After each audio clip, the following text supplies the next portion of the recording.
Здравейте, мили приятели!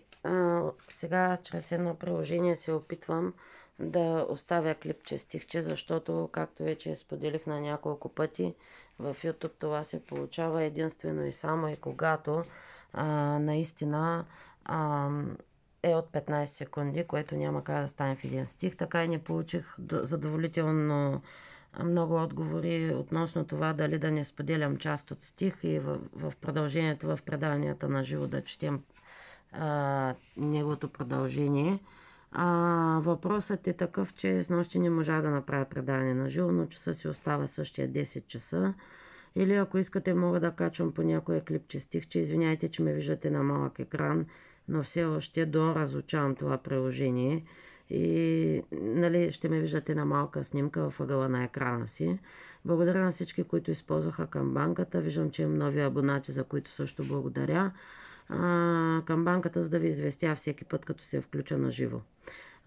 Искам да ви пожелая един уникален четвъртък и ако имате идеи за заглавия на стихчета или идеи освен стихове, какво още можем да коментираме и обсъждаме в канала ми, знаете, върви и още чат, където може да споделяте мнения или като коментари под предавания на живо или клипчета. Сега да направим едно стихче клипче като мой вид извинение, че снощи не можах да се включа.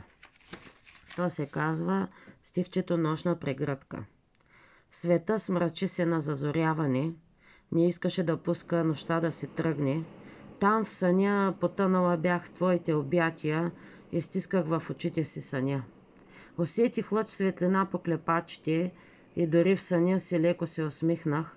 Нима свършиха глупаците, онези нежните и любещи мъже, любовилните, които в своите обятия да искат да те скрият през нощта, че по-влюбени от всякога да ви пробуди пак деня.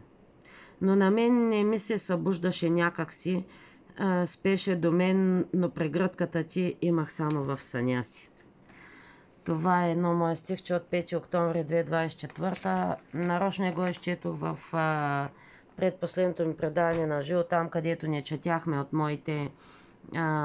от моите книжки стихове, но радвам се, че успях да ви го споделя сега.